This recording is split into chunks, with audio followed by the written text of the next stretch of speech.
प्रणाम हे आदिशक्ति। हे आदिशक्ति, कभी कभी ब्रह्म की लीला में मैं स्वयं भी उलझ जाता हूं। आपके आने का कारण मुझे ज्ञात है, किंतु आप तो सर्वव्यापी हैं। आप जानती हैं कि असुर कुमार शंखचूड़ मेरी तपस्या करने के पश्चात मुझसे क्या मांगेगा और उसका क्या परिणाम होगा। हे आदि प्रजापति, आपकी चिंता का कारण केवल यही नहीं, कुछ और भी है। आप तो भाग्य विधाता हैं। आपने जो लिख दिया उसको बदलने की कोई आवश्यकता नहीं। आप तो ये भूल जाइए कि शंखचूड़ कौन है और तुलसी कौन है।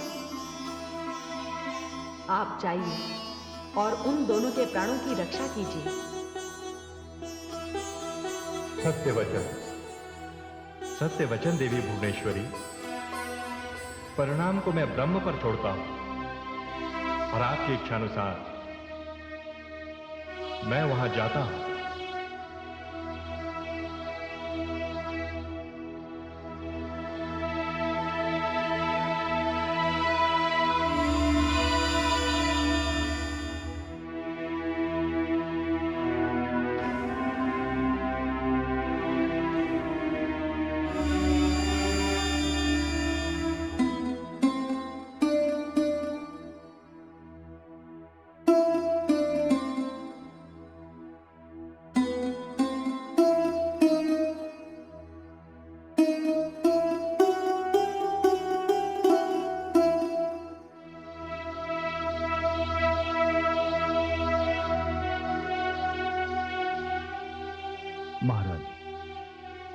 कितनी रातें बीत गई हैं। मैं देख रहा हूं कि जैसे आपकी आंखों से निद्रा भाग गई। मैं क्या करूं महाराज, जिसकी एकमात्र लाडली पुत्री हिमालय के भयानक हिमपात में तप कर रही हो, इतने कष्ट उठा रही हो, उस माता को भला नींद कैसे आ सकती है।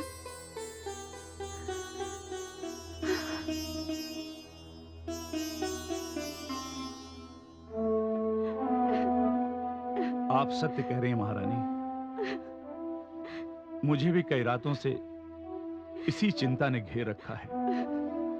अब मेरी आंखों में निद्रा नहीं, पुत्र शंखचूड़ की छवि सदा मेरी आंखों के सामने रहती है। महाराज, यदि ऐसा था तो आपने उसे तपस्या के लिए भेजा ही क्यों? उसे भेजा एक आशा से। तपस्या के लिए उसे भेजते समय मेरी आंखों में एक सपना पल रहा था। मैंने सोचा महारानी, जब हमारे पुत्र को उसकी घोर तपस्या का वर मिलेगा, तब हमारा पुत्र और अधिक बलशाली हो जाएगा और अधिक प्रतापी हो जाएगा, और तब हमें देवताओं का कोई भय नहीं रहेगा।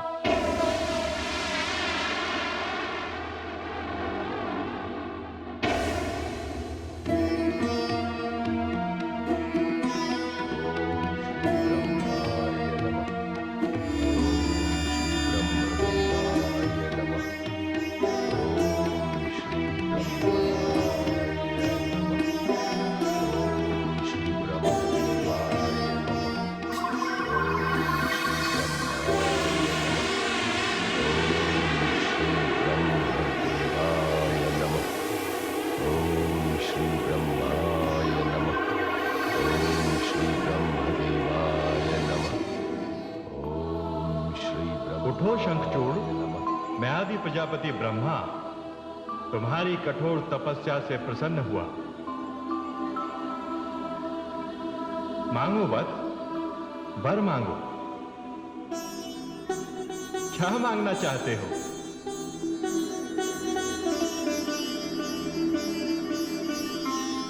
मैं धन्य हुआ। हे आदि प्रजापति, मैं मृत्यु पर विजय प्राप्त करना चाहता हूं। नहीं वत्स, मैं तुम्हें यह वर नहीं दे सकता, क्योंकि जिसका जन्म होता है उसकी मृत्यु अनिवार्य है। किंतु हे आदि प्रजापति, आज से पहले आपने कितने ही तपस्वियों को मृत्यु पर विजय प्राप्त करने का वरदान दिया है। हां, दिया है। तो इसका अर्थ यह हुआ कि मेरी तपस्या में कहीं कोई कमी रह गई है या फिर वो अधूरी है। तभी तो आप मुझे इस वरदान से वंचित करना चाहते हैं। नहीं शंखचूड़, बस ऐसी कोई बात नहीं है। तुम्हारी तपस्या पूर्ण है, सब प्रकार से वरदान के योग्य है। जहां तक वरदान का प्रश्न है, वो तो मुझे देना ही पड़ेगा, क्योंकि वो तो तुम जैसे तपस्वी का अधिकार है। किंतु मेरी इच्छा तुम्हें एक अनोखा वर देने की है। ऐसा वर जैसा न किसी ने मांगा हो और ना किसी ने दिया हो। हे आदि प्रजापति, मैं समझा नहीं। आपकी बात बड़ी रहस्यमयी लग रही है। शंखचूड़, इसमें कोई रहस्य की बात नहीं है, सब स्पष्ट है। तुम्हारी मृत्यु तभी होगी जब कोई तुम्हारी पत्नी का सतीत्व भंग करेगा।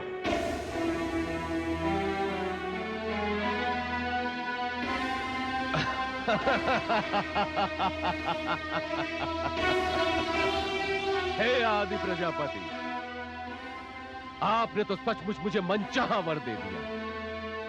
धन्य है आप। आपने तो मुझे अमरत्व प्रदान कर दिया। मैं विवाह ही नहीं करूंगा, फिर तो मेरी मृत्यु का प्रश्न ही नहीं उठता। नहीं वत्स, विवाह तो तुम्हें करना ही पड़ेगा, क्योंकि तुम्हारे भाग्य लेख में मैं विवाह लिख चुका हूं। हे आदि प्रजापति, आपसे बड़ा मेरा शुभ चिंतक और कौन होगा। अब तो मेरी होने वाली पत्नी का चुनाव भी आप ही को करना होगा। अवश्य करूंगा। तथास्तु।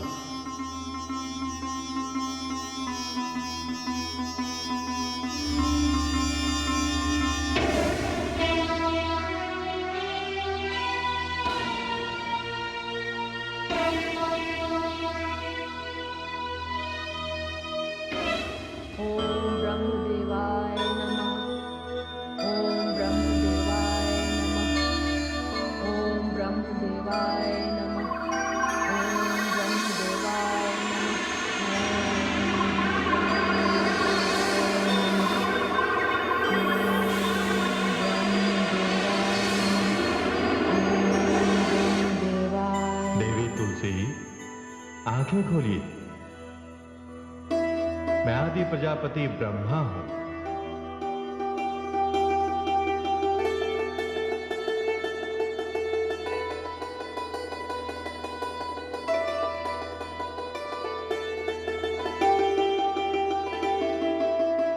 मांगिए, आपको क्या वर चाहिए? सौभाग्य, ऐश्वर्य, सुंदर वर? नहीं आदि प्रजापति, मुझे इनमें से कुछ भी नहीं चाहिए। तो फिर आपको क्या चाहिए? हे आदि प्रजापति, मुझे तो केवल श्री विष्णु को पाने की इच्छा है। मैं श्री हरि को प्राप्त करना चाहती हूँ। क्या बात है आदि प्रजापति? यदि आप समझते हैं कि इस वरदान के योग्य मेरी तपस्या नहीं है, तो मैं और अधिक तपस्या करने के लिए प्रस्तुत हूं। लगता है मेरी साधना अधूरी है, अभी पूरी नहीं हुई।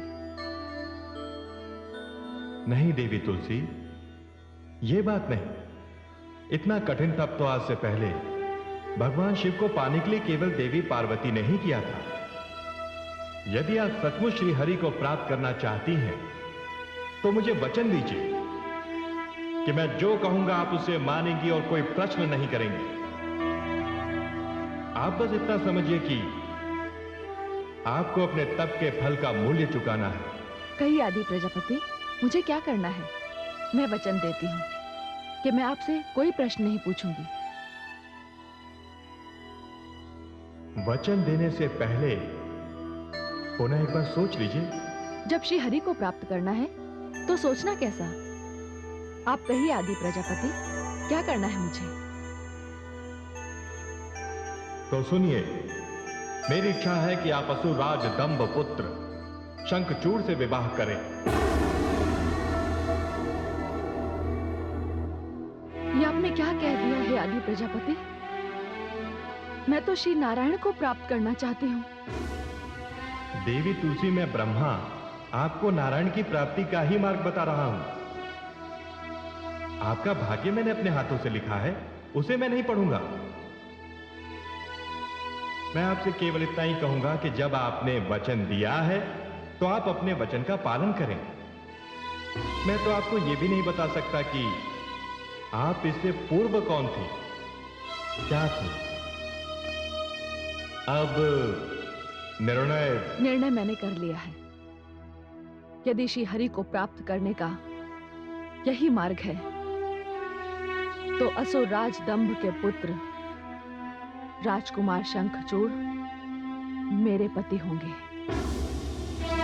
और जब मैं आपको ये वचन दे चुकी हूं तो आपसे सत्य कह रही हूं, अब मेरे हृदय में किसी अन्य को पाने की कोई इच्छा नहीं। अब और कुछ हो भी नहीं सकता। आपको वर मिल चुका है और आपने भी अपने भावी पति का चुनाव कर लिया है। अब आपकी ओर से विवाह प्रस्ताव लेकर आपके पिताश्री महाराज धर्मध्वज के राज पुरोहित को जाना चाहिए। ऐसा ही होगा आदि प्रजापति, ऐसा ही होगा। आयुष्मती भव।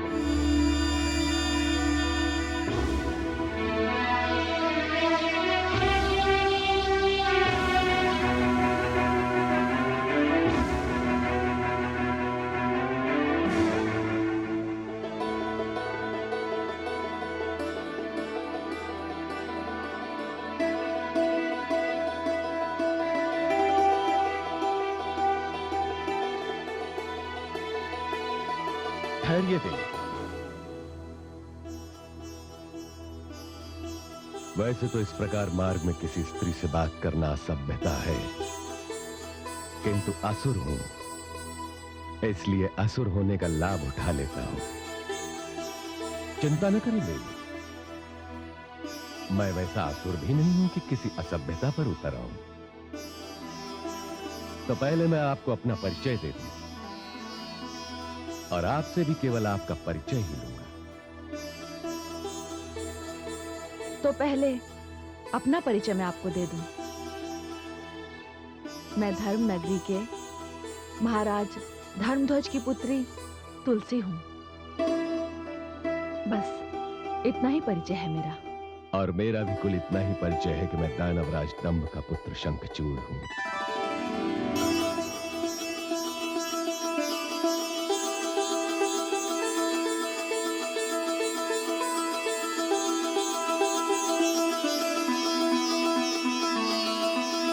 सुनिए देवी,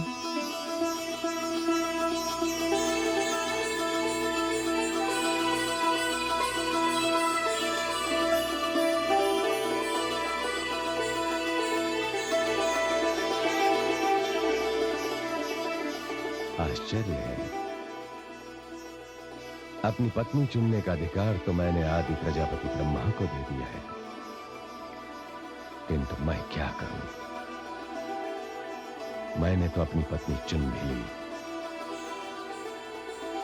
मेरे हृदय पर इस देवी तुलसी का अधिकार हो चुका है।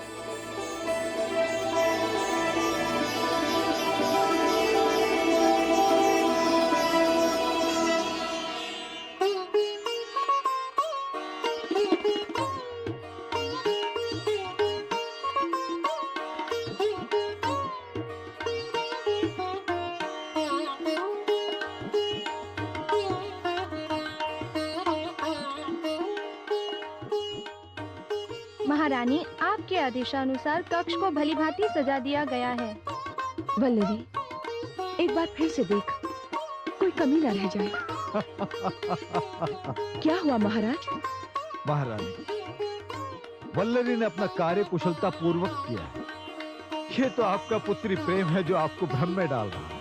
क्यों न हो महाराज, इतने दिनों पश्चात मेरी पुत्री अपना तप समाप्त करके घर लौट रही है।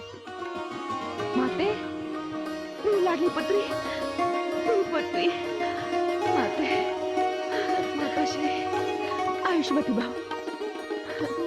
पिताश्री, मेरी पुत्री। पिताश्री। अरे नहीं नहीं नहीं, आयुष्मती भाव, कैसी हो तुम? अच्छी हूँ पिताश्री। पुत्री, तुमने कहलवा भेजा था कि हम तुम्हारा मुख्य द्वार पर स्वागत ना करें। हाँ पिताश्री, मैं तो तब करके लौटी हूँ। हाँ पुत्री, वो तो दिख रहा है, तबने से सोना कुंदन बन जाता है। दासियों, तुम लोग जाओ, मेरी पुत्री को विश्राम करने दो। हमारी पुत्री ने बड़ी कठिन तपस्या की है। हाँ पिताश्री, और मेरी तपस्या सफल भी हुई। पिताश्री, स्वयं ब्रह्मा जी ने मुझे दर्शन दिए। अरे ये तो बड़ी प्रसन्नता की बात है, और मैं अपनी पुत्री की संकल्प शक्ति को जानता हूँ। किंतु पिताश्री, तपस्या के फल के लिए मैंने आदि प्रजापति ब्रह्मा जी को अपनी ओर से एक वचन दिया है। मैंने ब्रह्मा जी को यह आश्वासन भी दिया है कि मैं अपना वचन प्राण रहते अवश्य निभाऊंगी। पुत्री, वचन देने का यही अर्थ होता है। अच्छा ये बताओ, वचन पालन करने में मैं क्या सहयोग दे सकता हूं? बस आप दोनों के ही सहयोग की आवश्यकता है। माताश्री, आदि प्रजापति ब्रह्मा जी ने मेरे भावी पति का चुनाव कर लिया है। क्या? ये तो बड़े हर्ष की बात है। जिसका चुनाव स्वयं ब्रह्मा जी ने किया हो, वो तो श्रेष्ठ वर होगा। बताओ पुत्री, शीघ्र उसका नाम बताओ। हाँ हाँ पुत्री, हमें भी उसका नाम बताओ। बताओ पुत्री।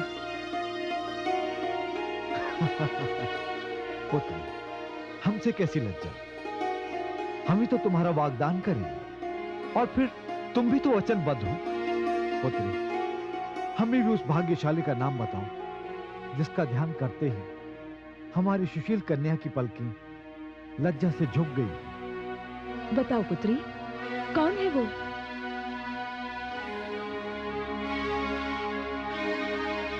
असुर राज दंभ के पुत्र राजकुमार शंखचूड़।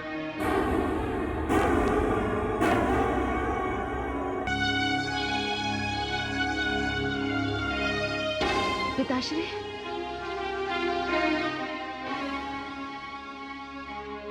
माताश्री, मैं जानती थी, इसी की आशंका थी, किंतु राजकुमार शंखचूड़, मैंने तो पति रूप में आपका वर्ण कर लिया है। संसार की कोई भी शक्ति अब मुझे अपने निर्णय से डिगा नहीं सकती, अपने वचन से डिगने को बाध्य नहीं कर सकती। या तो मैं अपने मन के आराध्य का वर्ण करूंगी या मृत्यु का। यह मेरा अटल निर्णय है।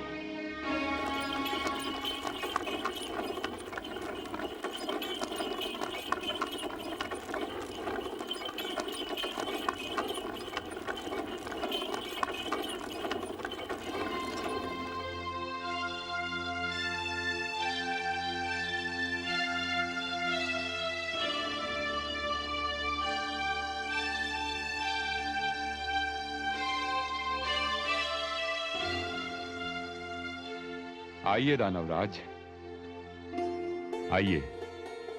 प्रणाम कुलगुरु। आयुष्मान भव।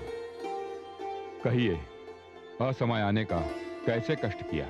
हे असुर कुलगुरु, मैं आपसे कुछ परामर्श करने आया हूं। कहिए दानवराज। हे गुरुदेव, राजकुमार शंखचूड़ अपनी तपस्या समाप्त कर कल राजधानी लौट रहे हैं। आप तो जानते हैं, तब के लिए जाते समय राजकुमार शंखचूड़ को मैं युवराज के पद पर बिठाना चाहता था, किंतु उन्होंने अस्वीकार कर दिया था। दानवराज, राजकुमार शंखचूड़ ने युवराज पद अस्वीकार करके समस्त दानव जाति पर उपकार किया। अब अवसर आ गया है कि आप उन्हें युवराज पद पर नहीं, उन्हें अपने स्थान पर, अपने सिंहासन पर बैठाइए। कितनी सुंदर बात कही है गुरुदेव आपने। मैं भी यही परामर्श करने आया था। दानवराज, आप मेरे कहने का अर्थ ही नहीं समझे। गुरुदेव? हाँ दानवराज, राजकुमार शंखचूड़ को दानवों का राजा घोषित करने के लिए मेरे पास दो कारण हैं। पहला कारण तो यह है कि राजकुमार वरदान में असीम शक्तियां प्राप्त करके आ रहे हैं, किंतु उनमें असुर संस्कारों की अत्यधिक कमी है। उन पर देवताओं के संस्कारों का अधिक प्रभाव है। मेरा दूसरा कारण यह है कि जब आप राजकुमार को सिंहासन पर बैठाएंगे तो नियम अनुसार उन्हें सिंहासन छूकर प्रतिज्ञा करनी पड़ेगी। वो प्रतिज्ञा जो आपने अपने पिता से की थी, किंतु उसे पूरा नहीं किया। गुरुदेव, मैं आपका तात्पर्य समझ गया। उस प्रकार प्रतिज्ञा करने से राजकुमार शंखचूड़ वचनबद्ध हो जाएंगे और वे दानवों को वो सब कुछ दे पाएंगे जो मैं उन्हें नहीं दे सका। हे गुरुदेव, कल राजकुमार शंखचूड़ के राजसभा में आते ही मैं उनके दानव राज होने की घोषणा कर दूंगा। गुरुदेव, मुझे आज्ञा दीजिए, मैं चलता हूं। प्रणाम गुरुदेव। यशस्वी भव।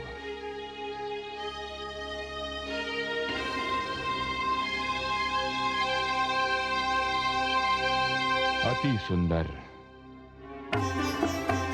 राजकुमार शंखचूड़ की, राजकुमार शंखचूड़ की, राजकुमार शंखचूड़ की, राजकुमार शंखचूड़ की, राजकुमार शंखचूड़ की।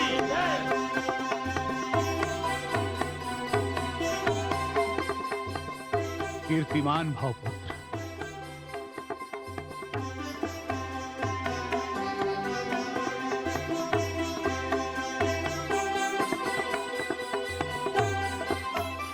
प्रणाम कुलगुरु। यशस्वी भव।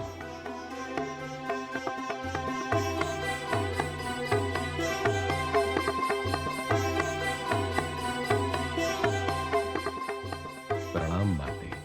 आयुष्मान भव।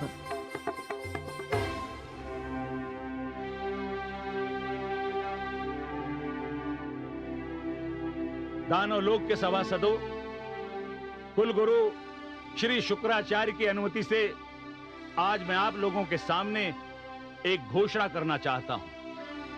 आज संपूर्ण दानव लोक के लिए बड़े ही हर्ष का दिन है। आज राजकुमार शंखचूड़ अपनी तपस्या द्वारा असीमित शक्तियां प्राप्त करके लौटे हैं। तपस्या पर जाने से पूर्व मैं राजकुमार शंखचूड़ को युवराज घोषित करना चाहता था, किंतु यह हमारी भूल थी। हाँ पुत्र, यह मेरी भूल थी कि मैं तुम्हें युवराज बनाना चाहता था, किंतु तुम तो मेरे सिंहासन पर बैठने के योग्य हो चुके हो। और आज मैं तुम्हें अपने स्थान पर इस सिंहासन पर बिठाना चाहता हूं। पिताश्री। नहीं पुत्र, मैं निर्णय ले चुका हूं। इस सिंहासन को छूकर अब तुम वो प्रतिज्ञा करो जो प्रतिज्ञा इस सिंहासन पर बैठने से पहले मैंने की थी और जिसे आज तक मैं पूर्ण नहीं कर सका।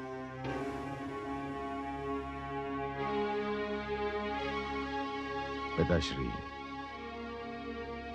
एक पुत्र के लिए सबसे बड़े सौभाग्य का दिन वो होता है जब वो अपने वचन के साथ साथ अपने पिता द्वारा दिए गए वचन की पूर्ति का सौभाग्य प्राप्त करे। मैं नहीं जानता कि आपने इस सिंहासन को छूकर क्या प्रतिज्ञा की थी, किंतु मैं आपका पुत्र शंखचूड़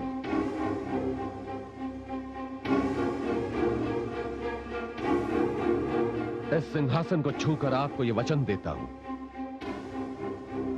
कि आपके द्वारा दिए गए आदेश का पालन करूंगा। आदेश दीजिए पिताश्री। तो सुनो पुत्र, मैंने इस सिंहासन को छूकर तुम्हारे पितामह अर्थात अपने पिताश्री को वचन दिया था कि मैं दानव लोक की सीमाओं की वृद्धि करूंगा। मैं समस्त मानव लोक और देवलोक पर अपना अधिकार स्थापित करूंगा। ये कैसी प्रतिज्ञा है पिताश्री? ये कैसा वचन है? क्या सिंहासन प्राप्ति का अर्थ केवल सीमाओं का विस्तार है? क्या सिंहासन प्राप्ति का अर्थ केवल दास प्रथा की वृद्धि करना ही है?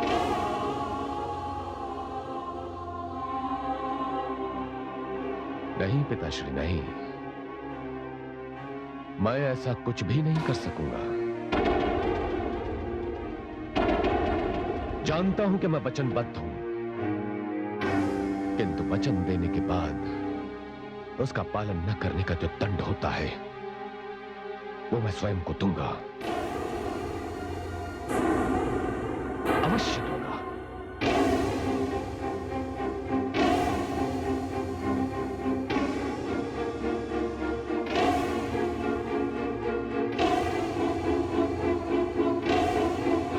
गुरुदेव, ये क्या? दुर्भाग्य ने घर में कैसी सेंध लगाई है गुरुदेव। एक असुर के घर में देवता कहां से आ गया?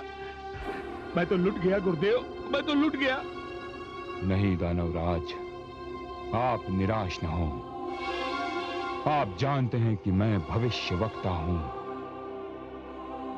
मैं देख रहा हूं कि आपकी प्रतिज्ञा का, आपको दिए हुए वचन का पालन आपका पुत्र शंखचूड़ ही करेगा।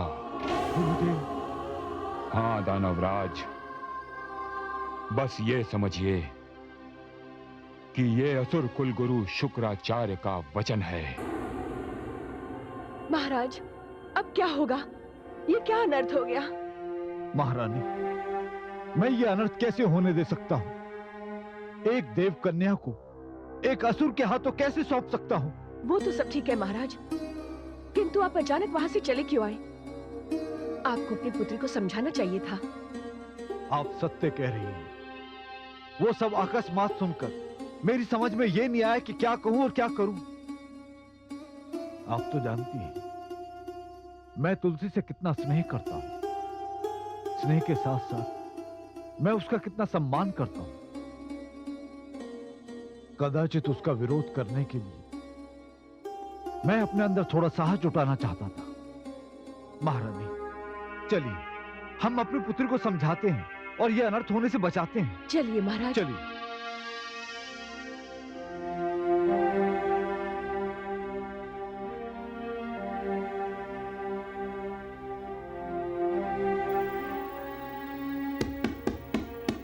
तुलसी, पुत्री तुलसी, तुलसी, पुत्री तुलसी।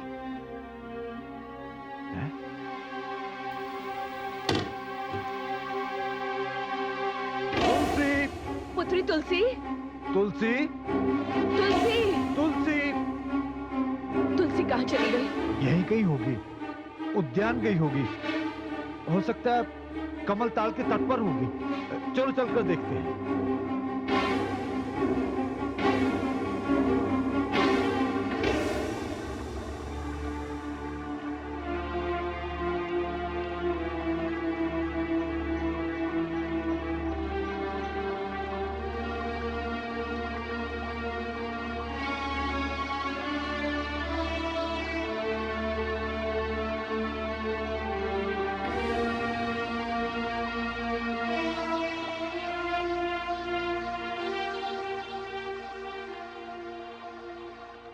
हे नर्मदे, मैं वचनबद्ध हूं, किंतु मेरे पिताश्री अपनी इच्छा से मेरा विवाह राजकुमार शंखचूड़ से नहीं करेंगे।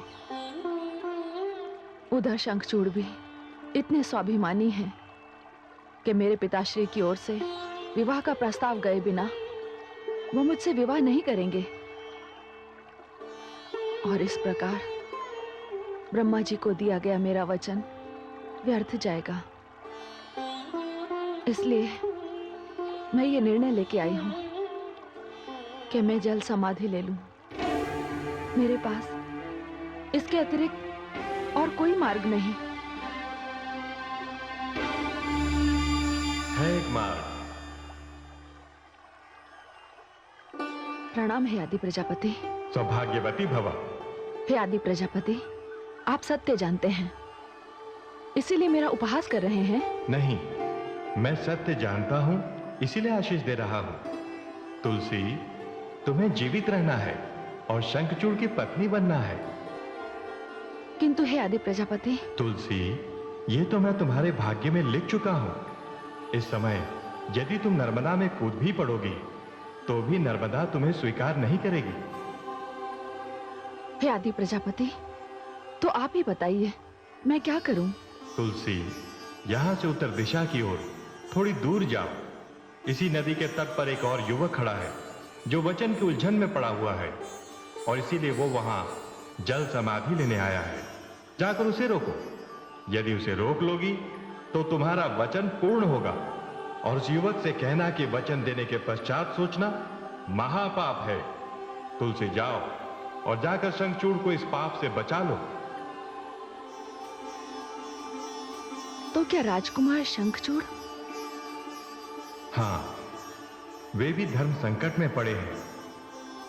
तुलसी, गंधर्व विवाह की परंपरा ऐसी ही समस्या के निदान स्वरूप बनाई गई है। जाओ तुलसी, शुभ से शीघ्र। मेरा आशीर्वाद तुम्हारे साथ है। प्रणाम है आदि प्रजापति। आयुष्मती भव।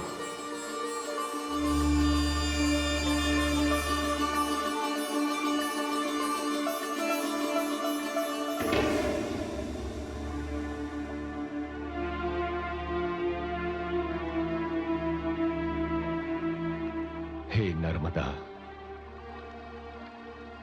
माते, आप भली भांति जानती हैं कि मैं विचारों की दो राह पर खड़ा हूं। मैं जानता हूं मैं असुर हूं, किंतु न जाने क्यों मैं अन्य असुरों की भांति उद्दंड नहीं बनना चाहता। परंतु इसी काल में मेरे हृदय में एक दूसरी भावना भी जन्म लेती है कि असुर होने के नाते मुझे असुर नीतियों का ही पालन करना चाहिए। पिता को वचन देकर मैं भाग आया। संसार में उससे बड़ा पापी और कोई नहीं होता जो वचन देने के पश्चात अपने वचन का पालन न करे। इसलिए हे माते नर्मदा, मुझे अपने चरणों में स्थान दे दीजिए, क्योंकि वचन भंग का प्रायश्चित जल समाधि के अतिरिक्त अब और कुछ हो ही नहीं सकता। ठहरिए। नहीं राजकुमार,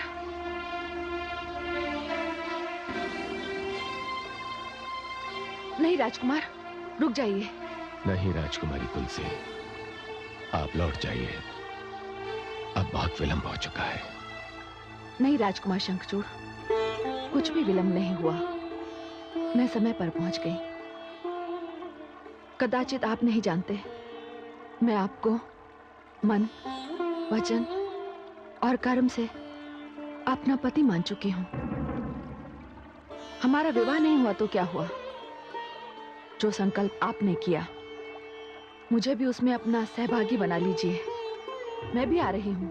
ठहरिए राजकुमारी, ये आप क्या कर रही हैं? अपने धर्म का पालन कर रही हूं। नहीं राजकुमारी, मैं आपको ऐसा नहीं करने दूंगा। तो फिर इसका एक दूसरा मार्ग भी है। कौन सा मार्ग? देखिए, मैंने ब्रह्मा जी के समक्ष आपको हृदय से अपना पति मान लिया है, किंतु मैंने जो वचन उन्हें दिया उसमें मेरे पिता बाधा बनकर मेरे सामने खड़े हो गए। मैं अपने पिता से स्नेह करती हूं, इसलिए मेरे अपने धर्म संकट और मेरे पिता के धर्म संकट का एक ही उपाय है कि आप मुझे अपनी पत्नी स्वीकार कर लें। राजकुमारी तुलसी, राजकुमार शंखचूड़, कदाचित असुर प्रवृत्ति का होना इतना बुरा नहीं है जितना किसी को दिए हुए वचन का पालन न करना है। आप मुझसे गंधर्व विवाह कीजिए और मुझे लेकर अपने महल चलिए, जहां बुझे हुए दीपों के साथ आपके माता पिता उदास बैठे हैं।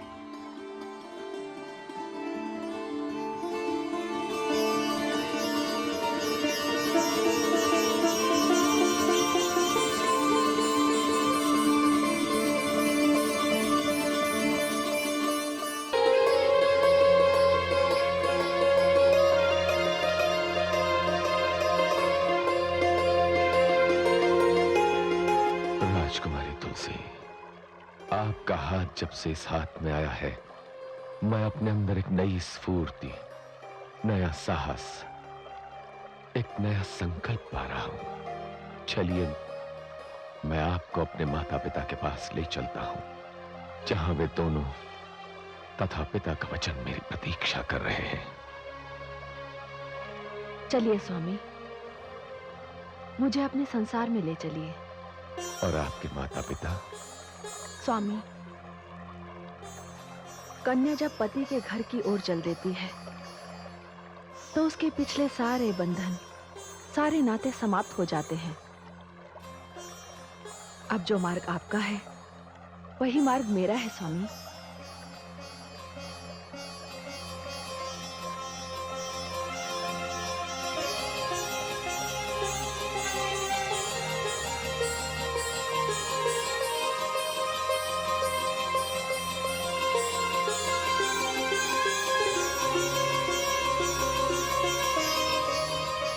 चलिए देवी।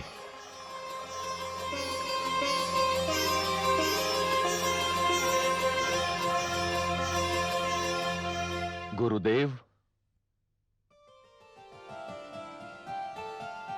शंखचूड़ पुत्र। प्रणाम गुरुदेव। आयुष्मान भव पुत्र। इनके चरण छूकर आशीर्वाद लीजिए।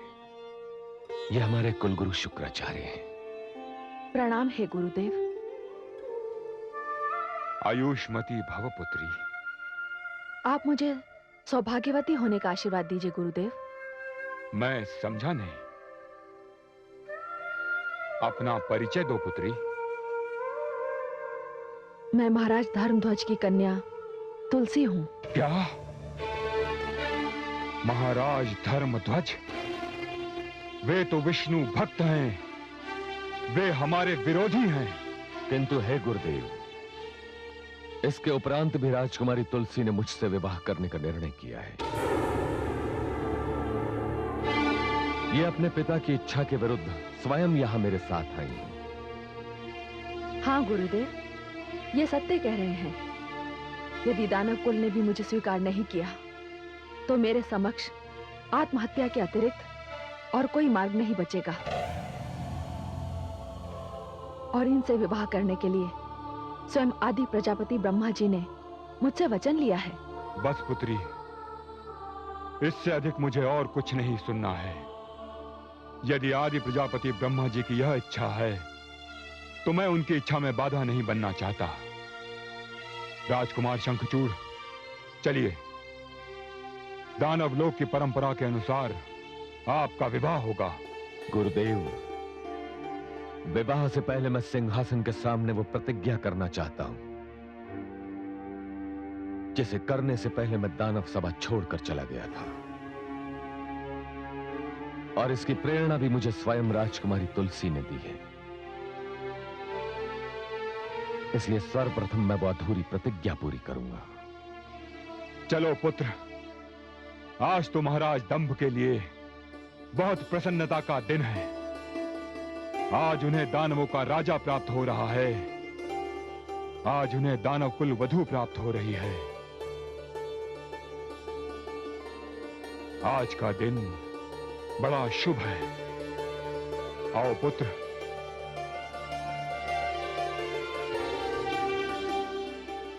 आइए देवी।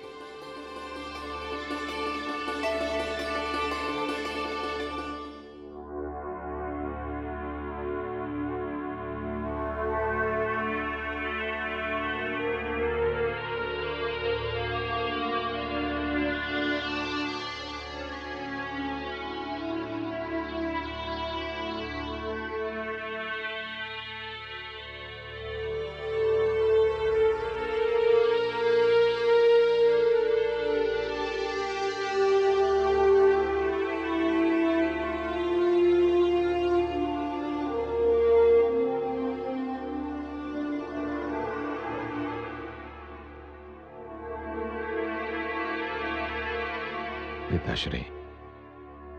पुत्र, पुत्र शंखचूड़, तुम आ गए पुत्र? नहीं पुत्र, मेरे गले लग जाओ, मेरे गले लग जाओ पुत्र। किंतु मैं अकेला नहीं पिताश्री, राजमहल में मेरे साथ राजकुमारी तुलसी भी आई हैं। राजकुमारी तुलसी? जी पिताश्री, महाराज धर्मध्वज की पुत्री राजकुमारी तुलसी। हम दोनों ने गंधर्व विवाह करने का निर्णय कर लिया है। क्या? हाँ पिताश्री, और इसके लिए मैंने कुलगुरु शुक्राचार्य से अनुमति ले ली है और उनका आशीर्वाद भी प्राप्त कर लिया है। आपका आशीर्वाद लेने के लिए आया हूं।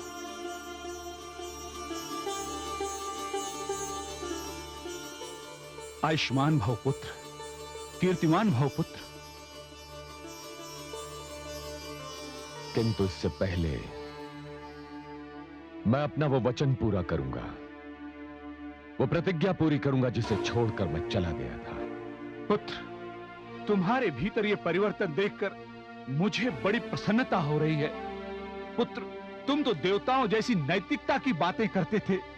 हे पुत्र शंखचूड़, मैं ये जानना चाहता हूं कि तुम्हारे स्वभाव में ये परिवर्तन आया कैसे? पिताश्री, होगा तो वही जो विधाता ने मेरे भाग्य में लिख दिया है।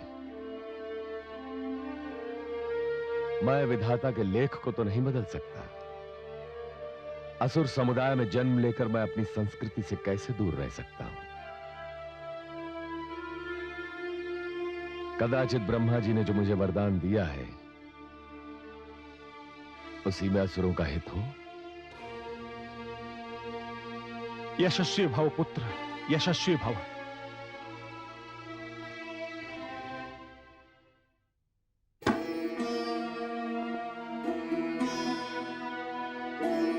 आदरणीय गुरुदेव, पिताश्री एवं समस्त सभासदों, मैं शंखचूड़ आप सबके समक्ष ये प्रतिज्ञा करता हूं कि पूरी सृष्टि पर दानव राज की स्थापना करूंगा। मानव लोक, यक्ष लोक, गंधर्व लोक, देवलोक और ऐसा कोई भी लोक जो इस सृष्टि में है, उस पर दानव लोक की सत्ता स्थापित करूंगा। राजकुमार शंखचूड़ की नहीं सभासदों, नहीं, आप सब हमारे साथ बोलिए। दानवराज शंखचूड़ की, दानवराज शंखचूड़ की। आज से शंखचूड़ इस सिंहासन के उत्तराधिकारी होंगे।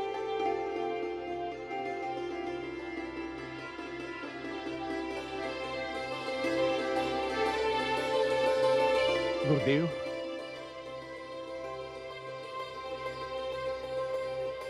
अवश्य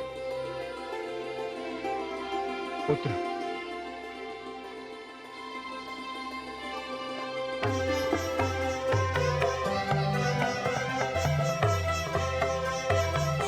दानवराज शंखचूड़ की, दानवराज शंखचूड़ की। यशस्वी भव पुत्र।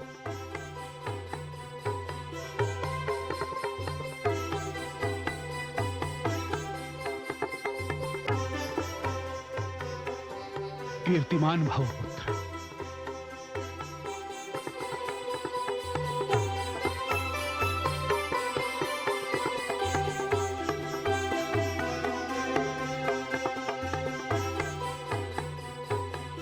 विजयी भव पुत्र। अब आप विधिवत दानवलोक के महाराज हो गए, किंतु एक आवश्यक विधि और पूरी करनी है, और वो विधि है दानवराज शंखचूड़ तथा राजकुमारी तुलसी की विवाह विधि।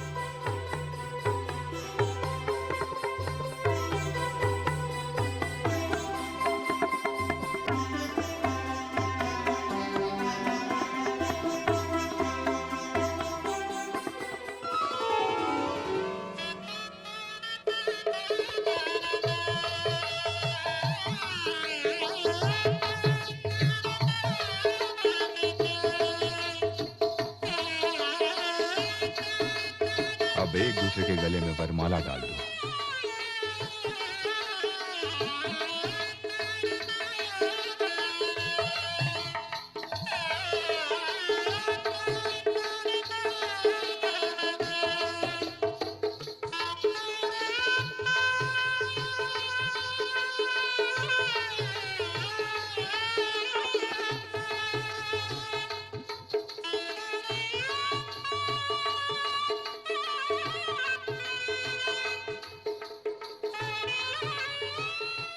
तुम दोनों की समस्त कामनाएं पूर्ण हो।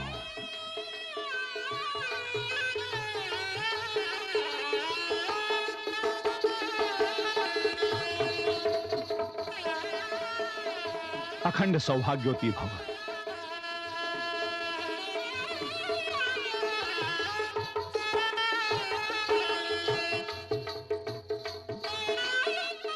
शतपुत्रवती भव।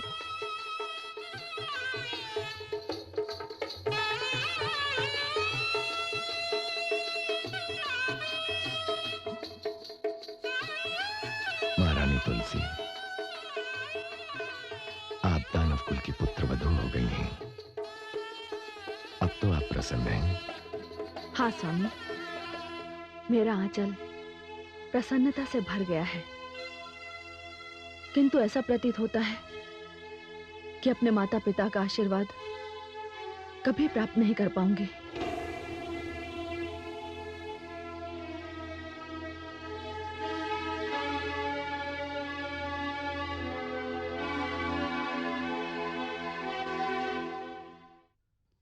महाराज, हमने राजकुमारी को बहुत ढूंढा, परंतु राजकुमारी का कुछ पता नहीं चला। तुम लोग जाओ। जो आज्ञा महाराज। क्या हुआ महाराज? महारानी, अब तो पुत्री तुलसी को सेना भी ढूंढ ढूंढ के हार चुकी है। यदि हमने उस दिन पुत्री तुलसी को आशीर्वाद दे दिया होता तो ये दिन न देखना पड़ता। महाराज, मेरा भी मन घबरा रहा है। ऐसा लगता है जैसे हमारी पुत्री तुलसी ने निराश होकर कोई अनर्थकारी पग उठा लिया है। नारायण नारायण। प्रणाम देवर्षि। महारानी, आपका विचार युक्त संगत नहीं है। देवर्षि, ये क्या कह रहे हैं आप? हाँ महाराज, आपकी पुत्री इस समय महाराज दंभ की पुत्र वधू और दानव लोक की महारानी बन चुकी है। देवर्षि, तो अब आप क्या करेंगे महाराज? देवर्षि, मैंने पुत्री तुलसी को वरदान में प्राप्त किया है। अब यदि पुत्री तुलसी के भाग्य में एक असुर वर लिखा है तो इसमें भी मां शक्ति भुवनेश्वरी की कोई ना कोई लीला छिपी है। जब पुत्री तुलसी ने शंखचूड़ से विवाह करने की बात की थी, तब मुझे लगा था कि मेरी पुत्री तुलसी मेरी परीक्षा ले रही है कि मैं उससे कितना स्नेह करता हूं। देवर्षि, आपने हमें यह सूचना देकर दुख के सागर में डूबने से उबार लिया है। अब वो जहां भी है बस सुखी रहे। क्यों राजन, आप अपनी पुत्री को आशीर्वाद देने नहीं जाएंगे? नहीं देवर्षि, मैं एक असुर को अपना जमाता स्वीकार नहीं कर सकता। आप इसे मेरा व्यर्थ का अभिमान कहें या मेरा राजहट। किंतु मैं तो उनके दर्शन करने अवश्य जाऊंगा महाराज। इसमें मेरे नारायण की लीला भी तो सम्मिलित है। देवर्षि, यदि आप वहां जाएं, तो मेरी ओर से मेरी पुत्री को उसके विवाह के उपलक्ष्य में यह हार भेंट कर दे। ऐसे अवसर पर यदि माता पिता की ओर से संतान को कुछ ना मिला तो बड़ा अशुभ होगा। आपने सत्य कहा महारानी, मुझे आज्ञा दें, मैं चलता हूं। नारायण नारायण।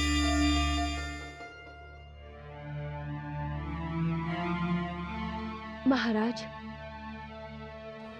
पता नहीं आप मेरे इस व्यवहार से प्रसन्न हैं या नहीं,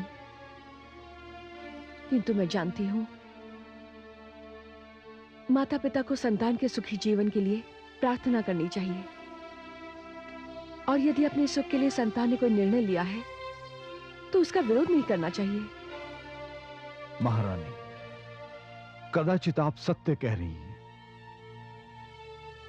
संतान के सुख में माता पिता को भी अपने सुख का अनुभव करना चाहिए।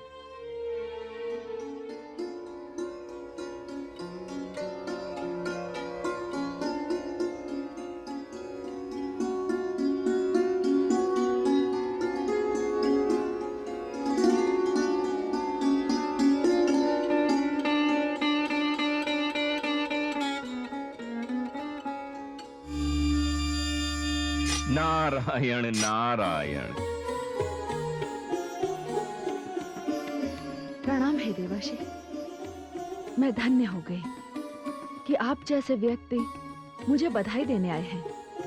माते, मेरा और आपका संबंध ही ऐसा है। देवर्षि, मेरे पिता भी मुझे ऐसे ही संबोधित करते हैं, किंतु इसका अर्थ कभी समझ नहीं पाई। देवी, उचित समय आने पर आप इसका अर्थ समझ जाएंगी। सर्वप्रथम तो आप ये भेंट स्वीकार करें जो मैं आपकी माताश्री की ओर से लेकर आया हूं। ये भेंट माताश्री ने भेजी है। इसका अर्थ यह हुआ कि उन्हें मेरे विवाह की सूचना मिल गई। हाँ देवी, मैंने ही उन्हें यह सूचना दी है। देवी, मेरे पास समय कम है। इससे पूर्व के दानवराज शंखचूड़ यहां पधारें, मैं आपसे एक निवेदन करना चाहता हूं। आज्ञा दीजिए देवर्षि। देवी, कदाचित आप नहीं जानती कि आज से आने वाले 6 मास आपके पति के लिए अत्यंत कष्टदायक हैं। इन आने वाले 6 मास में आपके पति की मृत्यु की भूमिका लिखी जाएगी। नहीं नहीं देवर्षि, ये आप क्या कह रहे हैं? मैंने आपका क्या बिगाड़ा है जो ऐसे शुभ अवसर पर आप ऐसे अशुभ बात कर रहे हैं?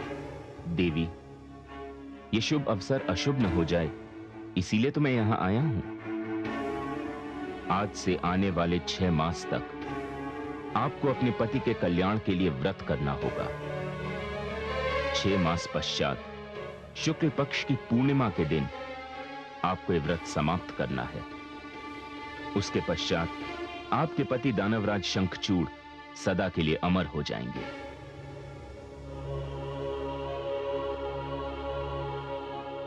कहिए देवी, आप करेंगी ये व्रत? करूंगी, अवश्य करूंगी। ध्यान रहे देवी, आप इस समय दानव लोक में हैं और ये व्रत भगवान श्री विष्णु का है। आपको पूरे 6 मास तक ओम नमो भगवते वासुदेवाय इसका जाप करना होगा। मैं करूंगी देवर्षि। देवी, यह भी ध्यान रहे, यदि दानवलोक वासियों को इसका पता चल गया तो वे आपको यह व्रत नहीं करने देंगे। नहीं नहीं देवर्षि, अपने सुहाग की रक्षा के लिए मैं किसी को भी इस विषय में जानने नहीं दूंगी। तो फिर मुझे आज्ञा दीजिए। प्रणाम देवर्षि। नारायण नारायण।